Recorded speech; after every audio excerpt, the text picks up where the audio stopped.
Welcome to Family Basics 101.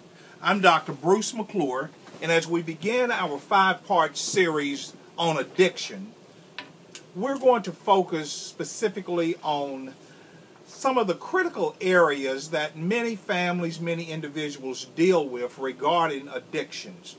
Today we will simply look at a definition, a working definition of addiction.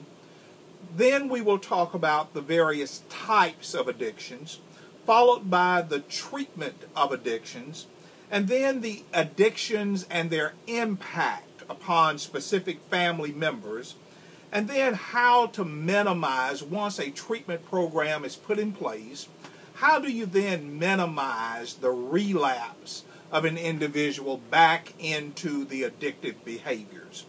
So let's begin by talking about addictions and what they really are. The simple definition for addiction is it's an uncontrollable craving followed through with a seeking out for that which is being craved. According to most medical dictionaries, an addiction is a persistent and a compulsive dependency upon either a behavior or a substance. So we're not looking at just substance abuse. We're not looking at just drug abuse. We're looking at addictions as a dependency on either a behavior or it could possibly be a substance abuse. And it is not unusual for it to be a combination of the two. Addictions may be put into a variety of categories, such as substance addictions, which include alcohol, drugs, smoking, things of that nature. But it could also be categorized as process addictions. And the process addictions are the one that most people basically see and don't see as addictions. Stealing, sexual indulgence, eating, gambling, shopping, sports, lying, etc. along this line. Process addictions. People can actually be addicted to stealing. They shoplift, they get arrested, they go before a magistrate, they're fined, they pay the fine, whether it's $1 fine or a time fine, and as soon as they take care of the time or the $1 fine, 3-4 days later, 3-4 months later, they repeat the same stealing episode over and over again.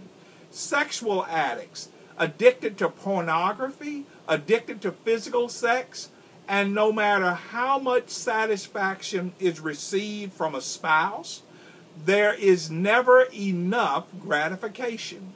That is a process addiction. Overeating, and remember the definition for all of these is not just the ideation, but also it is the process of getting these needs met regardless of the consequences. Gambling, habitual gambling.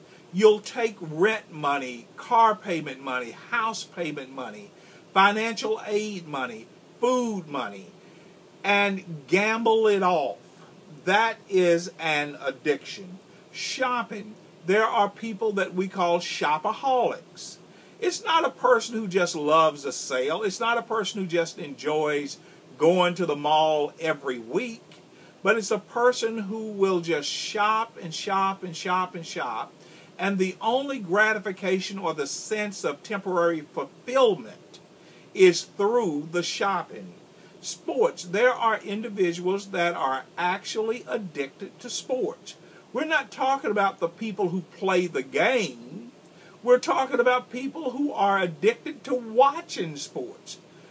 People are addicted to lying. They want to tell the truth, but they love to tell a lie. So we're looking at process addictions, and then we're also looking at substance addictions.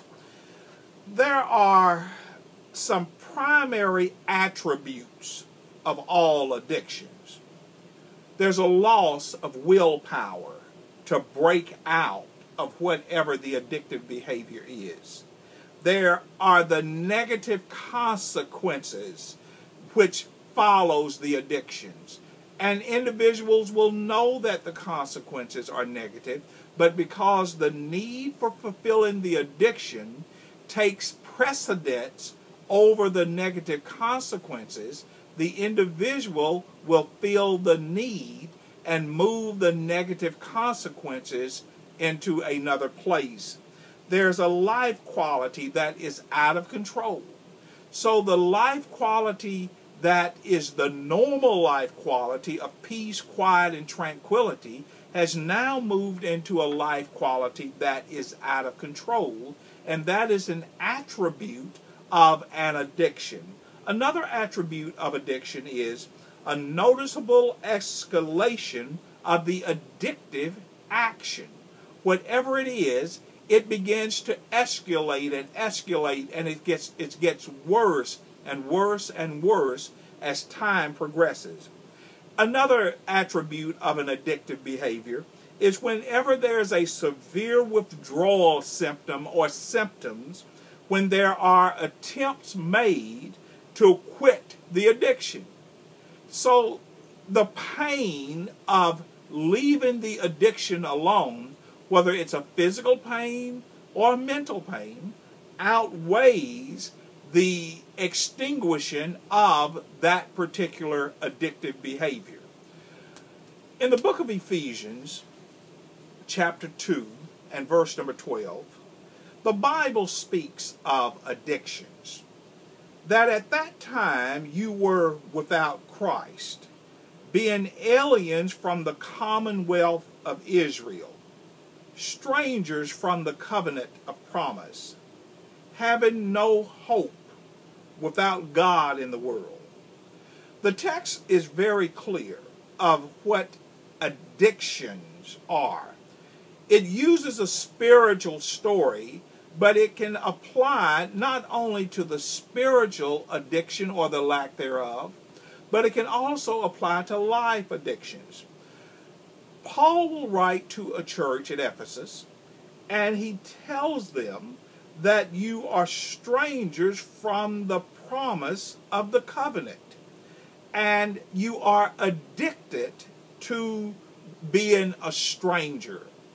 There is no way out, and once you are addicted to it, now he writes and tells them you are settled into it, and because they are settled into it, they have no hope.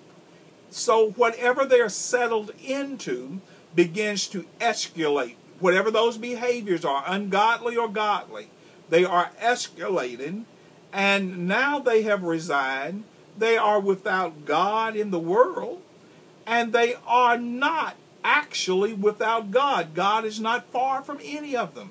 But because they are locked into their covenants that are now antiquated, they say, we cannot get out of them, and because we can't get out of the old covenant, we are satisfied, we're complacent, and therefore God, although he is close, we will not allow him to reach us and rescue us from our own addiction.